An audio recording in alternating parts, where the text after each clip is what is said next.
Hello, Internet. It's the Pennsylvania Hitman, the most thugged out gangster in all of MMA and Brazilian Jiu-Jitsu. And if you don't know, you better ask somebody. If you're new here, thanks for dropping in. I sure hope you'll subscribe, stick around, and hear some shit I have to say. If you're already a subscriber, you already know you, my dogs. Alright, so my first question. First question was asked by Robert Garcia-Ferriter. Hope I pronounced your last name right. I'm sorry if I didn't. But Robert Garcia-Ferriter, he says he has a question about Rickson Gracies' 400-0 BJJ record and was supposedly unbeaten in his competition days. So his question is, do you believe it? Do you feel that the skill and accomplishments of a lot of the pioneers of Brazilian Jiu-Jitsu have been sensationalized and records padded to give an almost godlike appeal throughout the sport? How do you think these old school cats like Libero, Arona, Rickson, Hoyce, etc. will fare against the modern athletes like Buchecha, Ryan, Craig Jones, and the Maya brothers? Is it just a facade, or were these legends as great as they are made out to be? About Rickson Gracie's 400-0 record. I thought I heard that was an NHB Valet Tudo record. If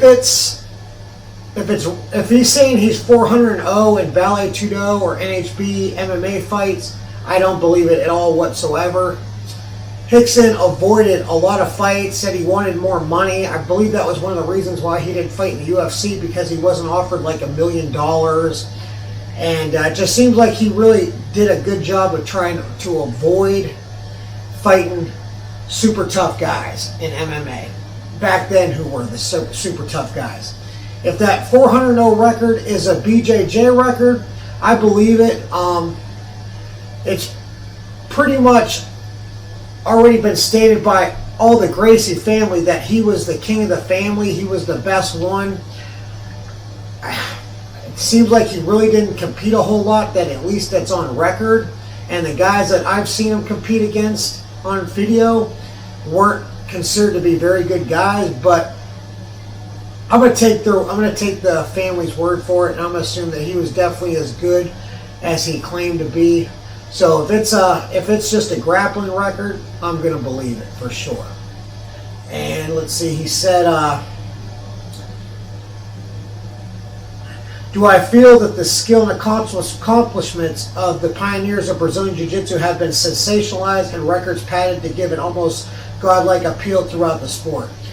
I think that they had a godlike appeal because not a lot of people really knew what Jiu-Jitsu was. I believe the Gracies hid a lot of the techniques from people and just kind of said, oh, I'm going to teach you this, and kind of really didn't teach them right, and they had to kind of fill in the blanks. I think they kept a lot of the stuff secret, and that's why they had that godlike appeal, because they were just that good. Like, their whole family was involved in it, and they were really the creators of it. So I believe that back then they were that good for sure compared to everyone else. I believe they were, in those days, I believe that they were godlike. I mean, when I learned jiu-jitsu and I got to probably like a blue belt level, if I grappled anybody, even with a really good wrestling background, a tough person that didn't know anything about it at all, I literally could play with them like I was taking candy from a baby. So I do believe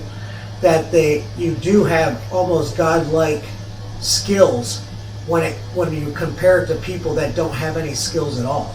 So I think you definitely. I mean, I feel like when I get in a street fight out there, if someone isn't trained, it's the easiest fight in the world. It's literally like playing with a baby.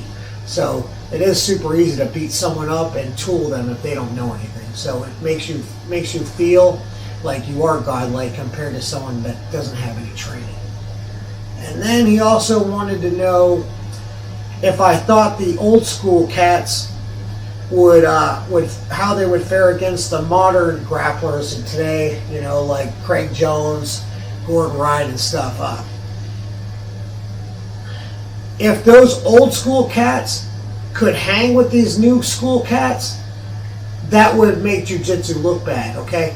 There's no way these old school guys can compare to to the new school guys. No comparison. The new school guys would destroy them, and that's a good thing. That's something that everyone should be proud about, because the art is transforming, it's progressing, it's getting better. Every day Jiu-Jitsu becomes better and better and better. Just when you think, God, what else can there be? Like, there's no way that this has got to be all there is to it. Someone will come out with some new stuff. It's amazing how it just keeps getting better and better and better. So if something is good, like, just like, you know what I mean? Like, if your parents, like, you should reach a higher level than your parents did, make better money, get a better job. Your kids should do better than you. Their kids should do better than them. So you want the next generation to always do better. So I believe since those legends and those old school guys got started, I believe every generation got better and better and better. So that's the Jiu-Jitsu's heading in the right direction. So that's definitely where it's supposed to be. And those guys should be better. Those guys should destroy them dudes right now, and I think that they would.